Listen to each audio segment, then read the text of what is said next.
Okay, hello, good morning, good afternoon, or good evening, wherever you're joining from. This is Jim Mckeeth, and welcome to this webinar on Essential. Let's see, I'll bring up the slides.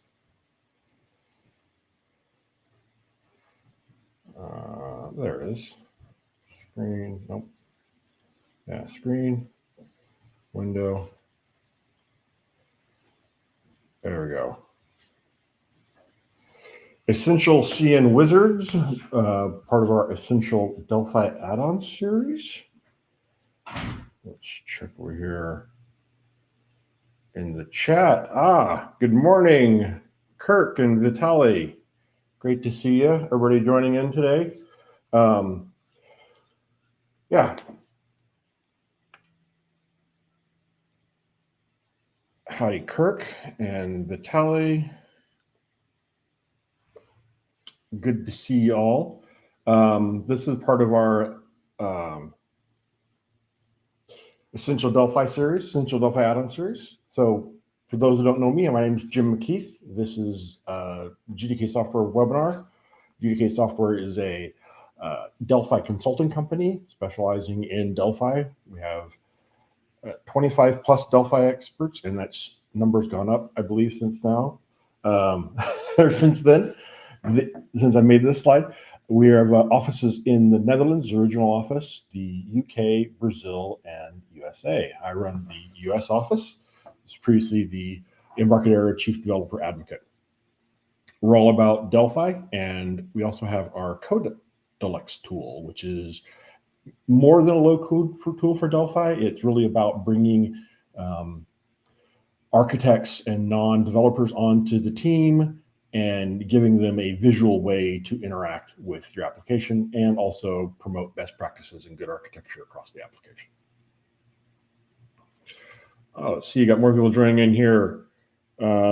Marco and Joe, good to see you. And it looks like Paul McGee's on. Good day from Perth with John W. and Paul M. Good to see you.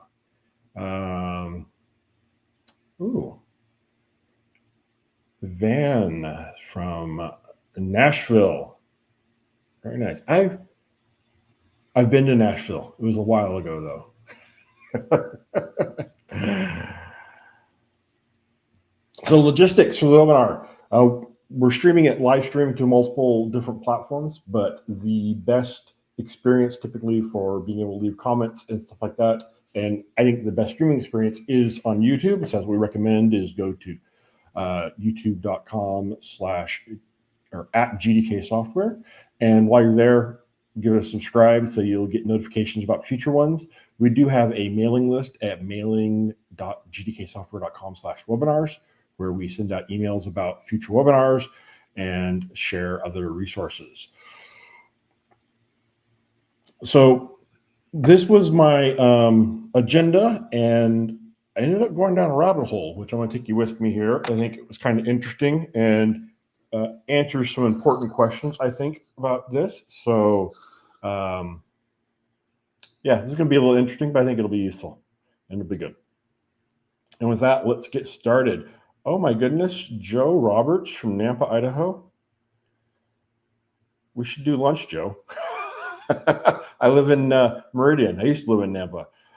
And I'm not sure I pronounced your name, from Libya. Good to see you. Glad you could join us. And Doug is here from Victoria, BC, Canada. Fantastic. Thanks, Doug. Thanks for joining. Okay. So our most essential Delphi series, the Delphi add-on series, we did a survey of essential add-ons, and CnPack was voted the number 4 most essential overall. So that was based on, we had different categories, and people voted, ranked or voted for their top 4 in each category. And so I tallied up all the categories and overall votes for things that people said were most essential in total. And CnPack was the 4th highest one.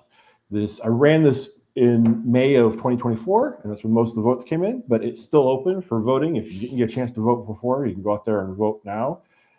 Scan the QR code or follow the link you see there. And the interesting thing about this one, actually, I'll get into more in a second here, and you can see the full detailed results there too, if you didn't see them, is in the general purpose add-ons category, which is the category this was in, and it was also the category for GExperts, our number 1, MMX Code Explorer, our number 3.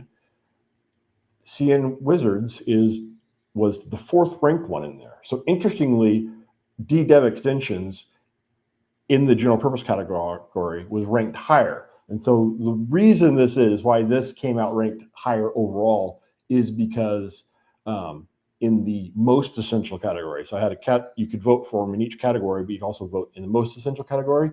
CnWizards had more votes in the most essential category than DDev extensions, which caused it to tip up. Because you see they're pretty close in here, right? 21% for 21.1 versus 21.3. And so that most essential category was enough to tip it over, which when I saw that, I was like, wait a second. And I was like, okay, math's not wrong. Math worked.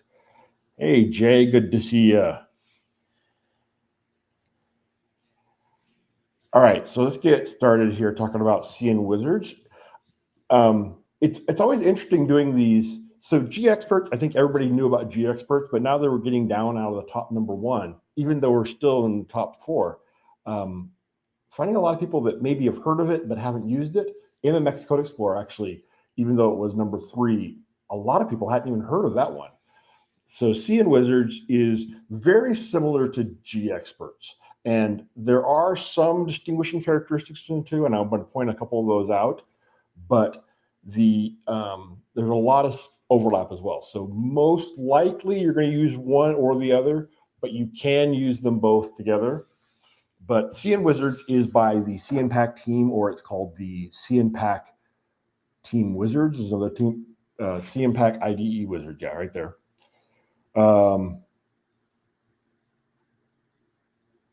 Oh, Joe, okay. He just said we should do lunch. It's been a while. And now I remember who you are.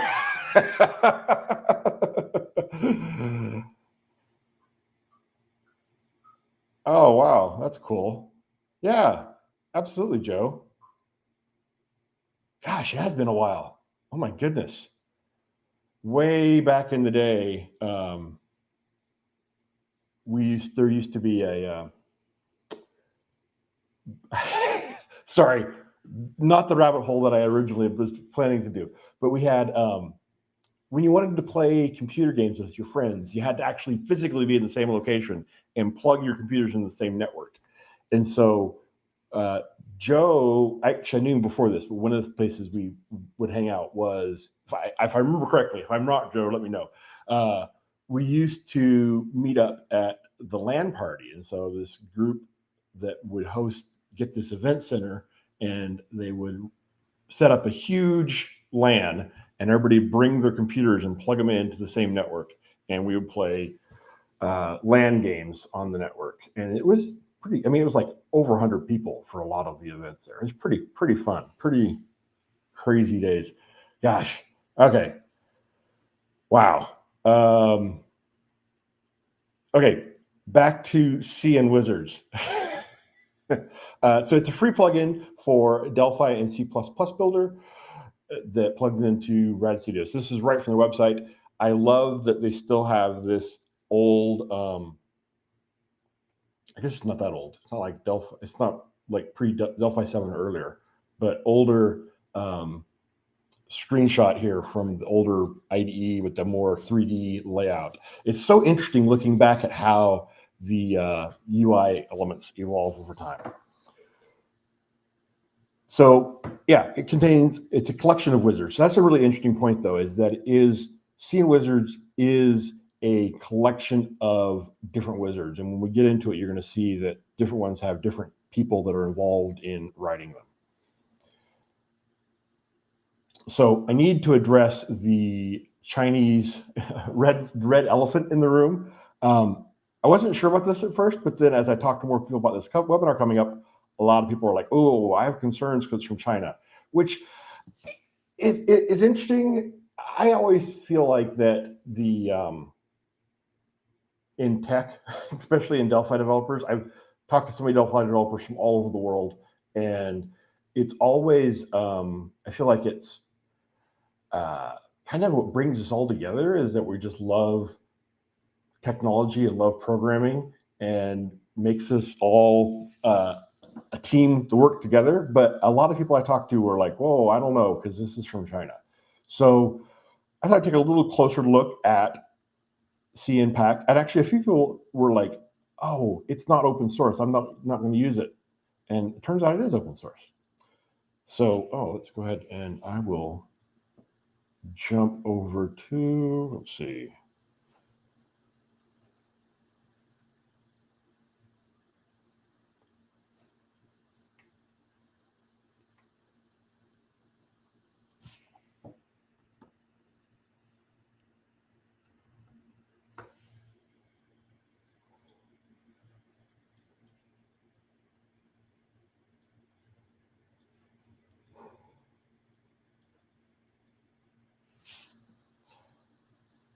All right.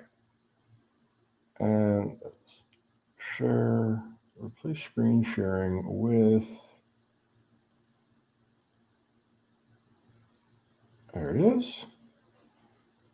All right. So if you go to the CnPack website, I love that they still have the Adobe Flash player at the top of the screen.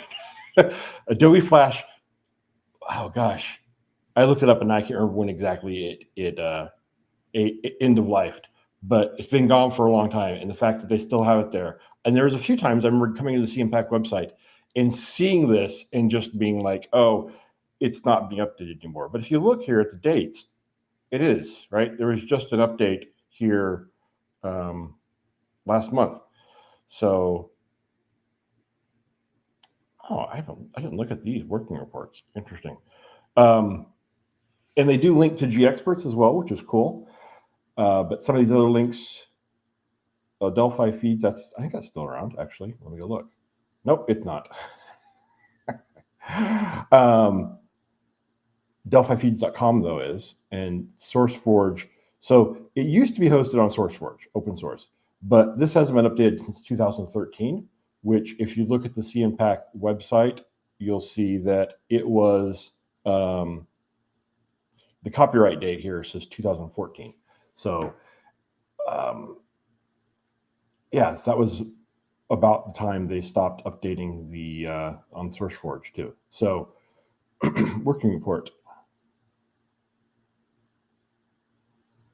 Okay, so this is just like some of the recent changes they've made. Oh, they're also on Git. I didn't see that. Let's check that out. Let's see if that's still updated. Okay, so this is a Chinese. I don't know what that says. Nope. A Chinese Git host. Okay. But this doesn't appear to be as updated, maintained as much as the, oh no, there it is. Okay, so they're probably like doing, it looks like the development's happening on GitHub, and then they're posting the releases to here as well. Okay. So yeah, the original, it was hosted on SourceForge, but now it is on GitHub. They have another project here as well, though, CnVCL, which we're not going to even really talk about at all, just that is another project they have. And if you go to the downloads page, I kind of, even though this makes it feel like the site is not maintained, it just is a bit of nostalgia for me, honestly, seeing that. So we're going to hit the downloads page. We can see that the latest release, which is not old, yeah, last month, is already downloaded 8,000 times. So quite a few downloads for it. I remember when I was working with the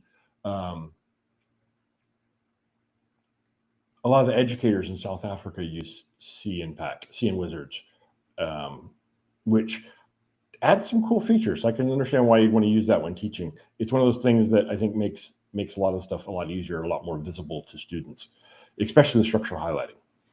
So,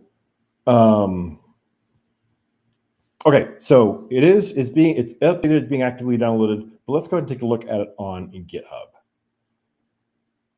Oops. So they do have instructions on how to get it from GitHub here, which is nice. So GitHub, CnWizards. Now, I looked at a few different things on here, trying to kind of get a feel for the project and such. And one of the things that I noticed, this little bar that keeps popping up down here at the bottom that is in the way. I get that they want to tell me that I'm sharing my screen, but so 5,000 commits, 8 contributors, but this is interesting here. I came in here and looked at the contributors, and we'll see that there's a lot of development back here, back in 2009 through 2014, which is the date that the website shows being last updated. But then it goes here to very few commits in the interim. And then if we go to zoomed in, we can see that as of 2023, now the amount of activity has really picked up again. And so it has gone from being this mature, stable plugin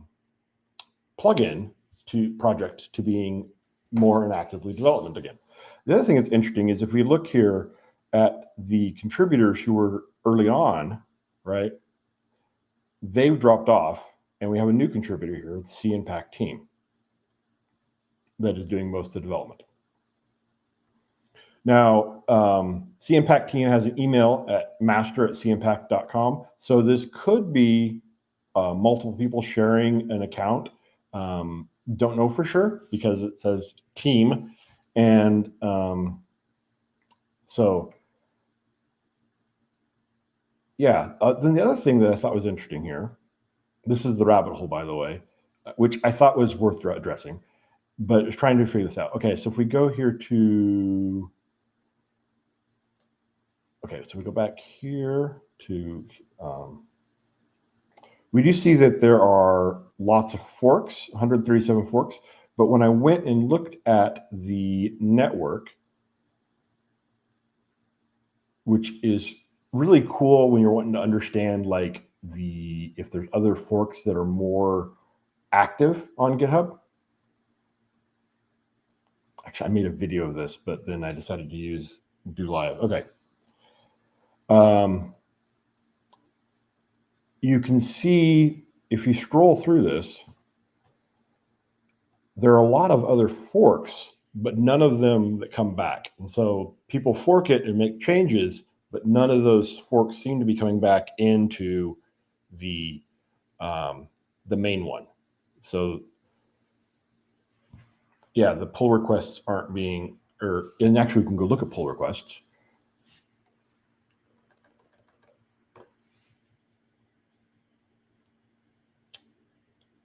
And see that like there's a lot of pull requests that are being closed. Oh, manually merged. Ah, so they're manually merging them in. Okay.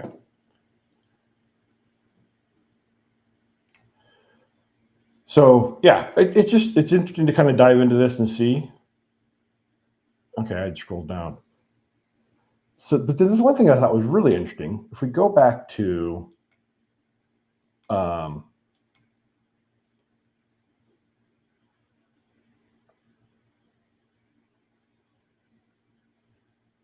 I didn't see that screen before. Okay, if we go back to the main page and we go to commits here, we see that there is CnPAC, and then we see this Lao is also committing here. Now, if you come here and look at contributors, Lau is not listed as a contributor. But yet, if we look at the commits, he is, I'm assuming he is quite active in the commits here, quite a few of those. But then I noticed that if you pull up the GXperts client, I got to switch over the sharing here.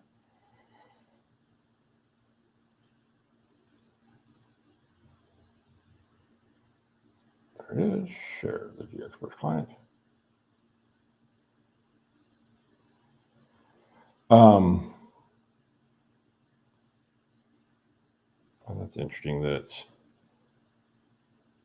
sizing that like that. All right, that's better. The commits here, you can see that they're the ones with the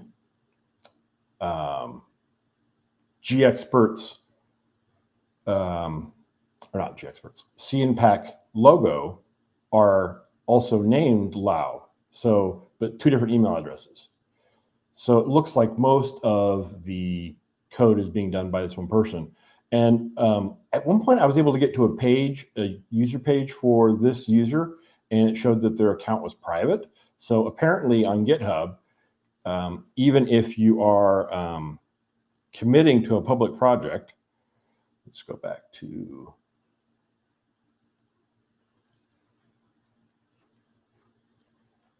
committing to a public project, it doesn't show up as on the list. So even if I come here and say by user, if I do commits for all users, I see Lau, but if I do commits, he's not an option here,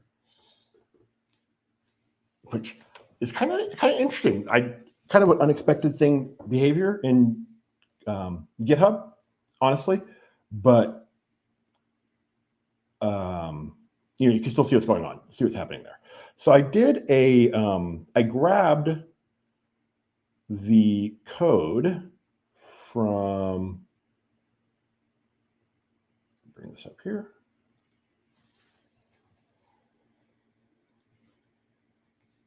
I share the screen.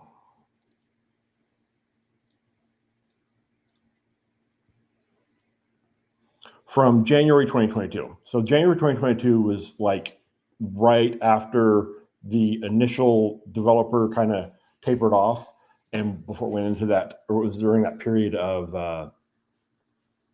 like not a lot of work going on it. And I grabbed that and then grabbed the current source just to kind of get a look at what's changed. And some interesting things popped out here. I guess this is kind of that as developers were like always about, let's look at the code, right? I could look at the change requests or the UI and see what's new in the UI, but no, I want to look at the code. So this is orphans. This is just things that are new, that didn't exist in the old one, but only exist in the new one. For example, actually, so let's just go orphans. Sure, right, orphans. So these are things that are new. I noticed that some things that in all orphans, some of these like moved around. So yeah, I'm not going to. All right.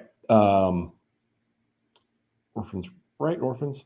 So there is. Okay, that was the interface.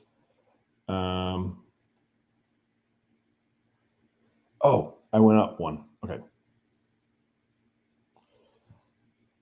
All right. The one thing a couple things I noticed that are really major pluses to CnPack, honestly, that a lot of other open source tools out there I noticed don't have, is they have a number of tests here. So I'll pull it up so you can see all the tests. They have a lot of tests here. And I think I saw that you can actually view the test results as well. They have in the docs, and let's do, I have the filter right here. All files. They have help. multiple languages in here, which is a major plus as well. So they've gone through the effort of translating it, even though the main developers are from China. They are making the effort to translate in other languages. And actually, there's more languages than that are being included here.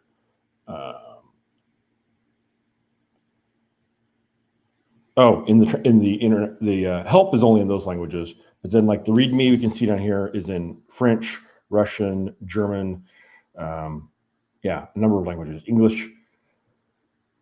Then but then they have the full help translated into a few different languages as well. It's interesting for me as being an only English speaker going through the code, because all the comments and stuff are in Chinese. So I'm sure that's like what it's like for people that are not primarily English speakers to be reading the code, in that the comments will be in English for them. They can't read them, but I can still see the code, see what's going on. Let's see. All right, so let's dive back into the Delphi source here and see the orphans.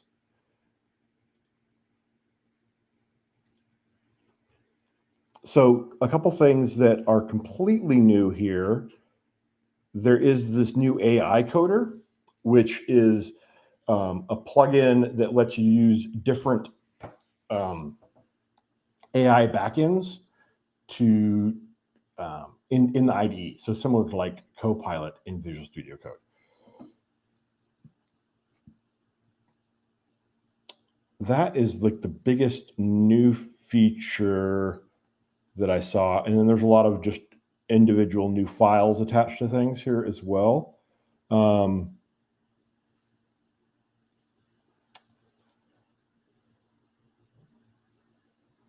This one was just moved. This is a converter to convert VCL to FireMonkey.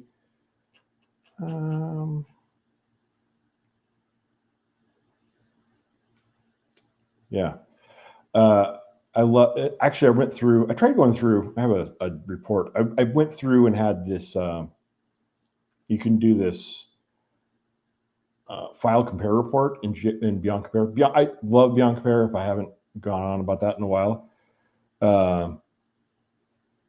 Joe commented, you can have ChatGPT translate the code and comments for you. That's true. I could have it. I could use the AI coder in CnPack to translate the Chinese for me. Although, I mean, there's some couple things I'll show you about that, the comments as well. So I tried to go through and look at this. I'm a big fan of Beyond Compare, like I was about to say. It's one of those just great tools that I think it should be essential for everybody. I know other people have other diff compare tools they like. That's fine. But if you're not thrilled with your diff compare tool, or you don't have a diff compare tool, check out Beyond Compare. Funny story. I was using WinDiff, I think it was, which is like the one Microsoft ships years ago, if I remember the right name. And actually, when I discovered WinDiff, I was like, oh, this is great. I was using WinDiff, and someone's like, oh, you should check out Beyond Compare. I'm like, oh, okay. I haven't seen it, but I'll give it a shot. I tried, and wow, it was just so much better than WinDiff, which honestly, that's a low bar. So not saying a whole lot that it's better than WinDiff, but I just fell in love with Beyond Compare, and I volunteered to do a presentation on it at a local software developers group, and contacted Scooter Software. They donated a couple licenses and did a presentation.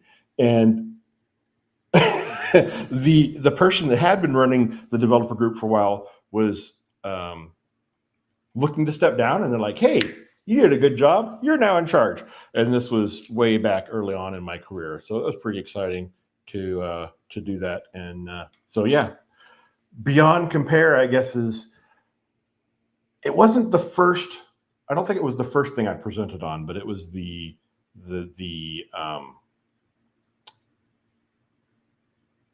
what put me on the path of being in charge of the developer group and speaking regularly. So a little bit of history for you. Anyway, so I went through and looked at the changes in the code and there's Beyond Compare.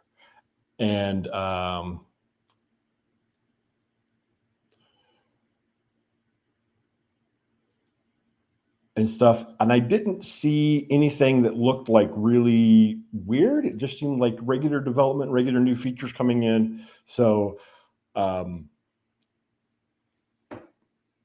not saying I did an exhaustive look at it, and I know people can be creative in the way they hide things, but the source code's here. You can go take a look at it and see what's going on, see how it works. There's instructions to be able to build CnWizards from source. So you can build it from source, or you can use the nightly download. As far as concerns, yes, Kirk pointed out, Beyond Compare is written in Delphi. It is absolutely written in Delphi. I did an interview on my podcast, Delphi podcast, years ago with the chief developer behind it. I'm trying to think if I met him at a event one time too. I think I did. Anyway, Scooter Software, I'm a huge fan. They just actually, this is a brand new release of Beyond Compare. If you have a compare tool that you love, hey, go for it. I need to. They just dropped the new version. They have the most generous, I don't know, let's say the most generous. WinRAR maybe is the most generous 30-day trial, right? But the 30-day trial is only the days you're using it, which for me is most every day. But yeah, so if you use it once and then wait 30 days and use it again, you've only used 2 days at that point. Yeah, they just dropped the new version. I haven't got a license yet. I need to do that. Okay, so Paul's asking what's the deal with the AI coder and source. That is, I will show you that. All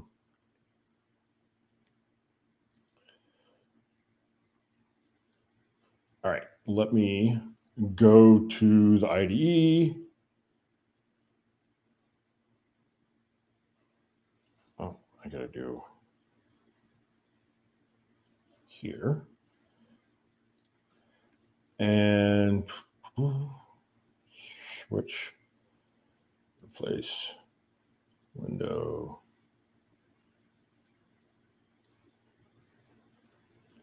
Okay, here is, we're in the IDE. So actually this is not the best example of this.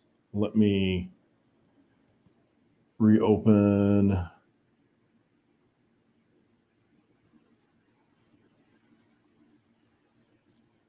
All right, this is just another project I'd worked on.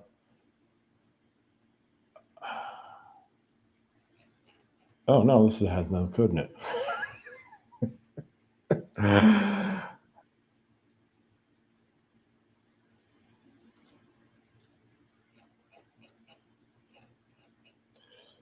So this is one of the things, a couple of things that set CNPAC apart. And there were some other programs, other tools that did this as well, but CNPAC is really aggressive with these coloring to show your structure. So when I commented about the South Africa schools, I believe I remember they were using this. I may be wrong. If I am wrong, I apologize.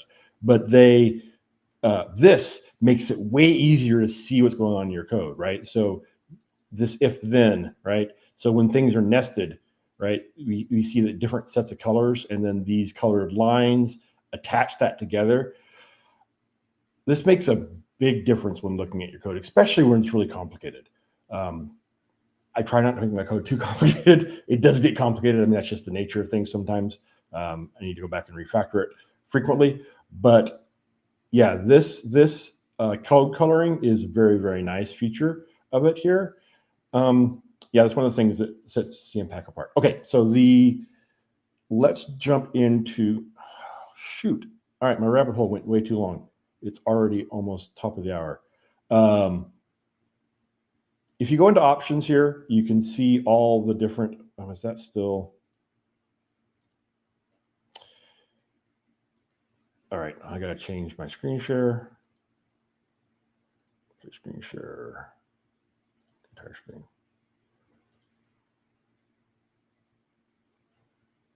All right, so I'm sharing the whole screen now, which means you got that momentary glimpse into infinity. So if you go into the wizard settings, this is really similar to GXpert settings, and they list out all the different wizards here. And so as I click through these, you can see the author and the type of wizard it is. There's shortcuts, and you can come in here to settings to change the settings. There's a lot of these that are similar to GXperts, but not all of them. There are a number of them that are unique, and there's some that are unique to GXperts as well. So the AI one, as a search up here at the top, AI Code Wizard, really similar to, I guess I can delete that. You can't see the whole thing, so it's all right. I couldn't get Claude to work.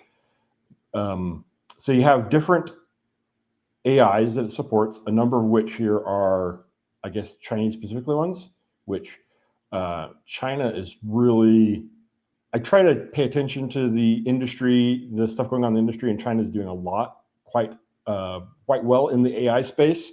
So I'm not surprised. I mean, first of all, this is written in China, but not surprised that they have 4 different options here from China. So a couple things I really like about this is it has the drop down here for the model names, which is nice. And if you click apply, it takes you to the website for where to get it. So if I go to Claude and click apply, then it takes me to the page here where I can get a key. So that's nice. And you put your key in here and select it from the drop down. And you can also edit this. So like I tried Sonnet 3 and I tried 3.5, which is the current one, and I couldn't get either one to work. It was giving me an error about wrong number of tokens, which I couldn't find a way to do that. I thought I was going to get into the code and dig into the code and try and make it work there, but I couldn't. But there's a few places this shows up. You can right click on something. So Smart Code Insights, the new feature in 12.1, is really similar to Smart Code Insight. And then CnPack, AI Coder, you can say explain code, review code, open the AI chat window, which it's going to give me a token error. Apparently that I need to change the max number of tokens, but it's not visible through there. I could change it in the code because I have the code. But yeah, so a lot of the same functionality that's in the 12.1. I was hoping to do a comparison to see how it compared, but I couldn't get it to work. So maybe I'll get a chance to work on it later if I'm not busy working on the next webinar. Okay, so that's the AI Coder. There's actually, I have a video here of a few other, I did record a video of some of the tools. So I'm gonna go ahead and switch over to that and I'll play that video. If you have questions, go ahead and put them in the question panel here while I'm, oh, there it is. You get the infinite recursion here. Sorry, stop sharing screen.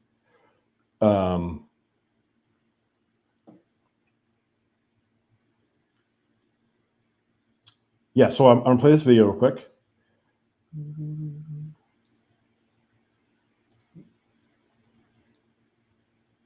Nope.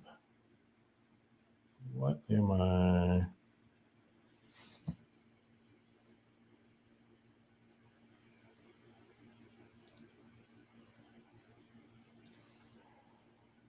I swear every time I use this, I can't find what I wanted to do. Okay. GXperts has a tab order configuration as well as CnPack. It has a few different options here. You display tab order, which is kind of nice. You can turn this on and off. It has this thing where it displays this tip automatically the first time. And then I'm going to say auto update tab order. Oh, let's turn the display back on. And so now it will update the tab order as I move these components around. So see, now it goes 0, 1, 2, 3. But if I put the button up here, then now it's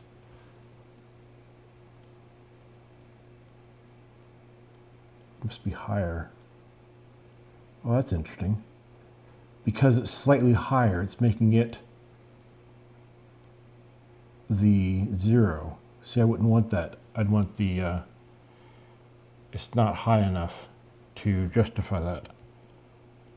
Yeah, see, if I just go up, that's all it takes to do that.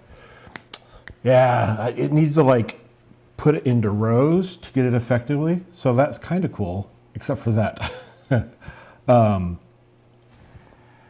But then you can also do the, so you can have it where it does it automatically as you move them around, or this one will set the tab order, just go through and does it.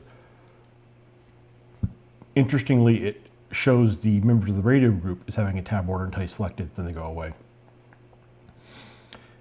And this is just a menu that has different options in here. Oh, so it can do all the forms in the project. All right. So that's kind of cool. So this is just a simple demo form here. I'm gonna go ahead and run it. You've probably seen this demo before. Hello.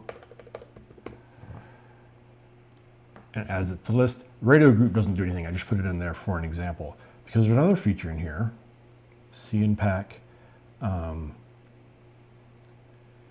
project enhancements. I don't know why it's in here. Convert VCL form to FMX. And so this opens the form from disk. It doesn't open the existing form file, or it's not for the form file you have opened. It's one you open from disk. So I'm going to open this one and then ask me what I want to rename it to. And if you don't rename it, then it will overwrite the pass file with the one that's been modified for FMX. So I'll save it with a new name, and then I have an empty FireMonkey project here. I'm just going to add this project to it, the FMX form to it, and then view it, and my radio group is gone. And the reason the radio group is gone is because the radio group doesn't exist in FireMonkey. So it does say in the help that this is still in beta. I'm not sure how long the feature's been there, but the rules may result in non-compiling application. In this case, though, it does compile. I'm going to switch over to the FireMonkey one and run it. It's a pretty simple application, so it should work, right? And that works. So it made it into a FireMonkey application. So that's kind of cool, to be able to convert a VCL application into a FireMonkey application. This is possibly one of the coolest features in CnPack because it's so many possibilities. The code you're looking at right now is not code to be run by the compiler, not code to be compiled by the compiler. It's code to be run in the IDE. Let me show you what I mean. CnPack has a script wizard. Now this is something that I was thinking would be useful and actually just kind of barely touched the surface of look at implementing. So it's cool to see that it's built into CnPack already. Although there's a couple things that's not perfect, which it's still further along than my project is. So what this is, it uses RIM objects Pascal script, which is up on SourceForge. You can go take a look at that. So this looks like Delphi code, but it's Pascal script code. What this is going to do is going to add a new menu item under help. So if I go to help right now, the last menu item's about Rad Studio. I run this script and go to help, and now it says CnPack menu. I click it and it says CnPack menu clicked. If I run the script again, it says, hey, it already existed, so I deleted it, and I go back and it's gone. All right, that's not very useful, not very cool in and of itself, but the potential for what it allows for is really cool. Now, you can run these scripts just through the script window here, which is really more kind of useful just as a debugging thing, but then there is the script library where you can come in here and add scripts and assign events for when they get ran.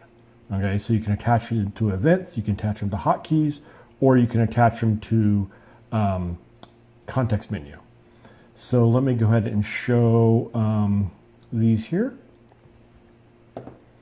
So the first one here is let me just jump into,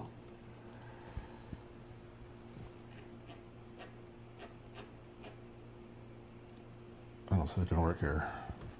Yeah, so right there, it tells me what class I'm in. The current class. That's kind of cool. It's assigned to a hotkey. And right click, and there is a new one here, component grid, which is similar to component grid in GExperts. It brings up a component grid where you can come through and add a tag, or edit the tag and context menu of all the components. There's not very many components right now. We have some more components down here, so you can. So now, component grid.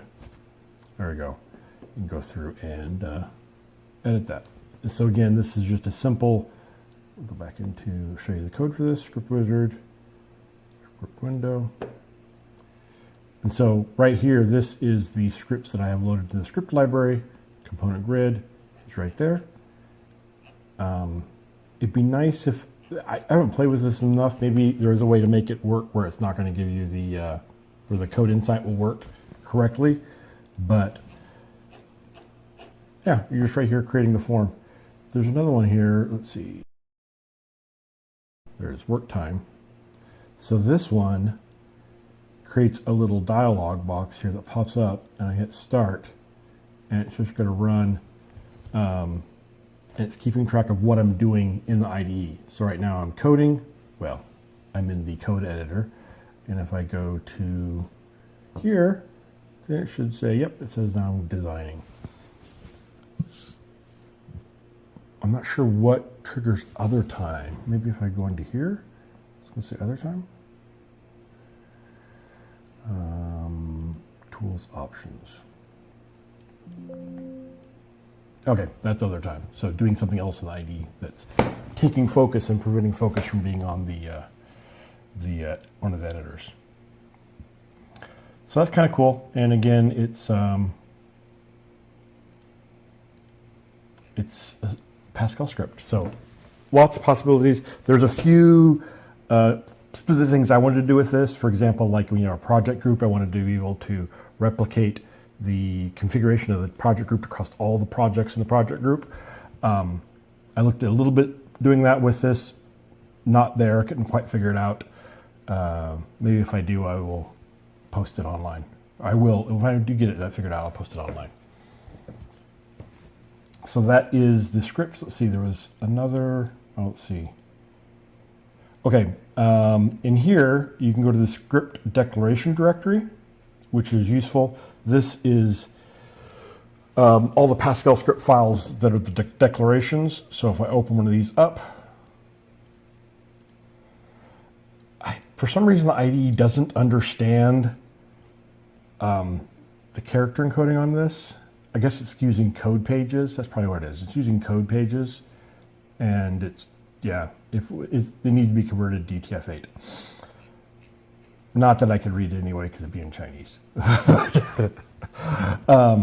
So yeah, this is the bindings used for the script engine. So the script engine is able to bind to the classes in the IDE. There's two folders though here. There's the Pascal script declarations and the Pascal script declarations EX, which has the CNPAC related ones apparently. I think that's the differentiation there. And then this is the folder that has the demos in it. One note is you'll notice this is in my program files folder.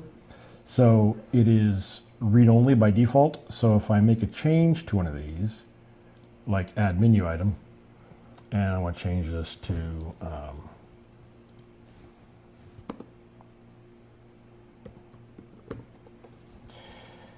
it's going to every now and then try and do the auto save in the background, or if I try to save it, it will give me a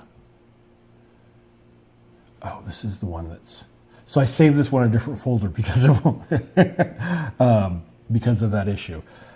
You have to save it in a different folder. So here, I'll just change this one here, and it's going to pop up and say, hey, I can't create the history folder. So it's interesting that the RTL, because those are in a read-only folder, get the lock on it automatically, but other files in a read-only folder don't get the lock on it. So it'd be nice if the IDE handled that a little differently, but You just need to save it out into a different folder if you want to edit these. And then even if you aren't wanting to save it, if you're just editing it, it'll just still pop up occasionally from time to time trying to autosave, and that gets really frustrating. Nope, don't save the changes. So yeah, that is the script feature. Oh, let's see, there's one more thing I want to show you. Script wizard. Browse the demos, script library, which is here where you can bind it. This here, import from file, export to file, lets you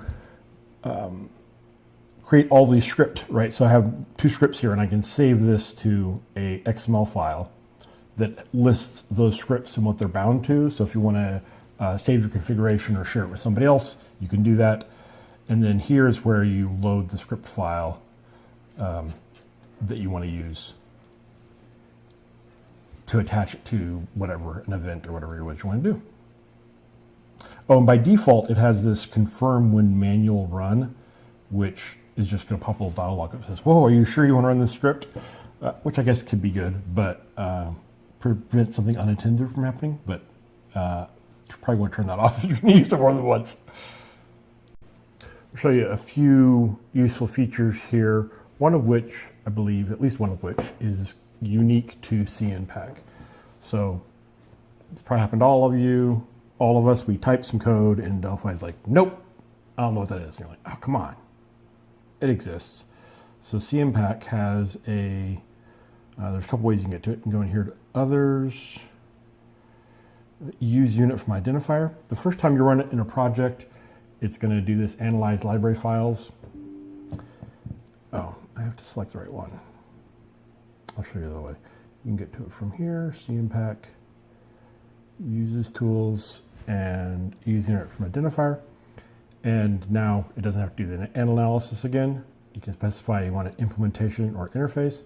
It has this other thing up here where you can do match all parts of identifier or fuzzy match, which fuzzy match, I guess if you're like vague about what the identifier is, could be useful, but usually I'm putting that one there, and then we'll put that in the interface.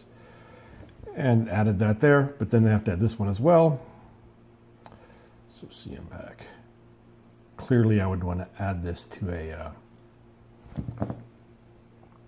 hotkey, although usually I have Stefan Glenke's users helper way better than the one that's built into the IDE. It enabled. I think it's better than this one. It doesn't have the fuzzy search, but it's faster. So that's what I usually use. Anyway, so I've added those to the users clause. Now it works. This is the cool feature though. This is the one I believe is unique to CnPack. So right now I have unit 29 in my users down here in implementation. So you probably noticed this here when I went in here. It has a users cleaner. This happens to all of us, right? We adding things to your users clause, adding and removing components, and eventually the users clause is huge. And then you're like, I don't know if I need any of these, all these anymore. So users cleaner will help you with that. So specify where you want it to run on, and then if you have units that you always want to skip or units you always want to clean. And skip used units without source. So if you have don't have the source for it, you can keep it in there.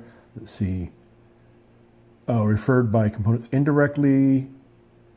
Initialization. So this one's important here. This is the common argument I've heard for why Delphi can't have users cleaners, because you could have an initialization.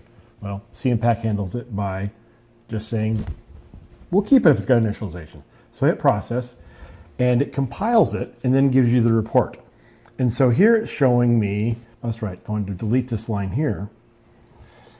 And then let's do this again. CnPack uses cleaner process. So now you see it's keeping the UI types and UI constants, or UI types in the skipping list. But UI const is being kept only because it includes initialization. So looking at this now, I can say, okay, unit 29, it says, don't need it, you can remove it. So it's automatically checked it. But the rest of these, it's like, maybe, right? This one has an initialization, this one's in the skipping list. both initialization skipping lists. So now I can look at it and I can make an informed decision. I can say, you know what? I'm just going to remove all these. What's going to happen actually if I do this? Clean. And yeah, this gives me a little log here I can look at. And let's run this and see what happens. Hey, it works. Really trimmed that uses clause down there for me. So yeah, that's uses clause cleaner. That's pretty useful feature there, especially when you consider the fact you can do it across all of your projects or all your files in your project.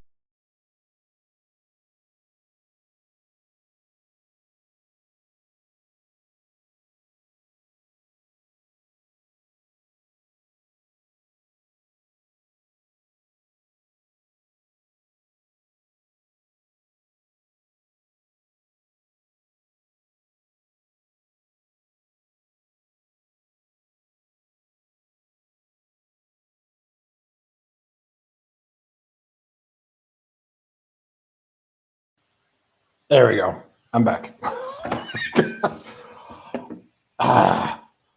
Joe pointed out I should get a Stream Deck. I do have a Stream Deck, but because I'm moving between home and co-working space, I've been trying to put everything in my backpack, although my backpack has gotten very big and very full. So I guess I could take the Stream Deck with me. Although I've also thought about doing a dedicated home studio. Yeah, I'll figure out a good solution for that. But I wanted to go one last look at who Lau is here. And if you go to the forums here, the BBS, which again, this is a real nostalgia thing for me because I used to run a BBS way back when I was in high school. Just in case some of you don't know, back before you just connected to the internet and before you dialed up to the internet, you would dial up to other computers and they were BBSs, bulletin board systems. A lot of the same stuff you do on the internet, except you did it on somebody else's computer. So anyway, if you go to the BBS, the forum here, and you go in, you can see that one of the people that's posted most recently is Passion. Oh, I tried signing up, but it wouldn't let me. I didn't get the email. If I go though and look here, here's Lau. So makes sense that he's posting about the new release, but he's also posting, answering questions and stuff like that here on the forums. So here's Lau. He is the main developer currently of the of CnWizards. So there's what's in the new release that just came out. So pretty cool. I'm actually I did. Yeah. Oh, I didn't show this. I can show this real quick. All right, let me do that real quick.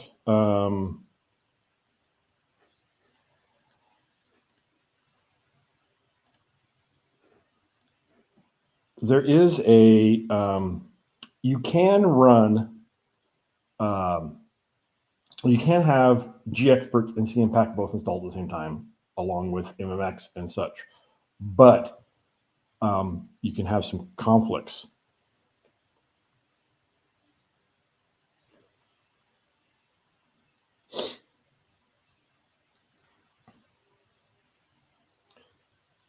So this is showing that the, by default, if I have GExperts and CNPack both have this feature that can rename components, you drop them on the forum. And what happens is they both rename it, but then it gets a race condition.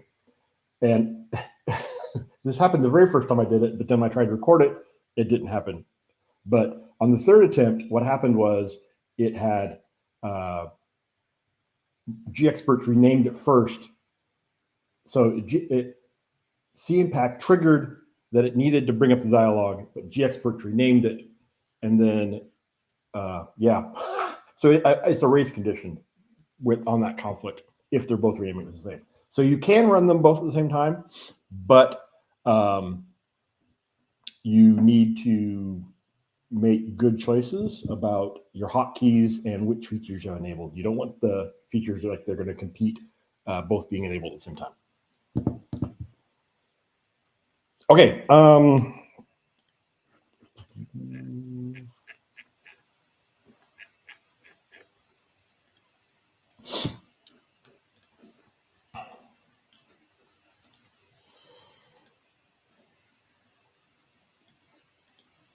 So with that, we're done. Do recommend, if you're not haven't used CnPack, so if you're using GExperts, or have something, I mean, really CnPack is very similar to GExperts. So if you're already using GExperts, then you're probably good. If you're not using either CnPack or GExperts, give one of them a look. And there are some compelling features to CnPack that are unique to CnPack and that are, yeah. Actually, I'm really excited about that IDE scripting feature. I'm going to. I'm glad that I went down this path to look at the CnPack because, and then it was I think it was when I did the diff that I saw that one in there, the AI coder and the scripting thing. I was like, ooh, so yeah, definitely worth checking out. You have the source code, so if you have concerns, you can certainly check it out and see. But I think, there can be enthusiastic fans of Delphi anywhere in the world. And, when they make great tools and share them with the world, that is just a win for everybody. So thank you very much, everybody. Thanks for joining. And hopefully we'll see you. Let's see. So I'm bringing this back up again. Swap. Yeah, you're right, Joe. I need to get my Stream Deck out. I have a Steam Deck and a Stream Deck.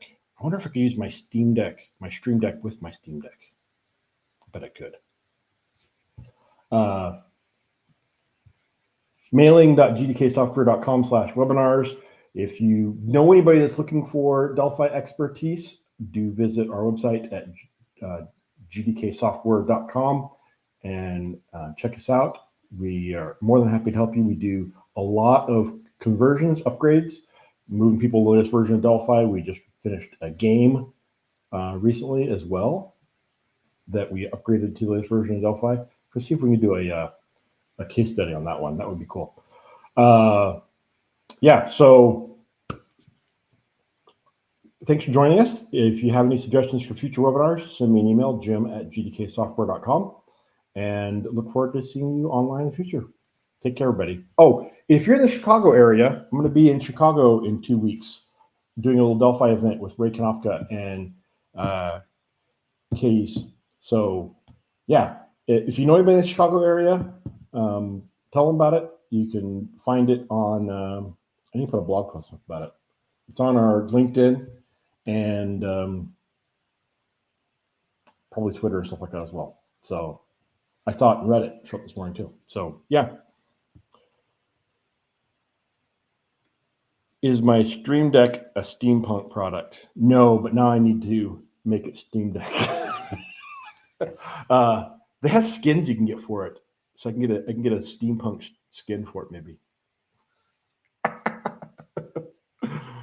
All right, thanks everybody. Thanks for joining, and we'll see you later. Take care. Bye.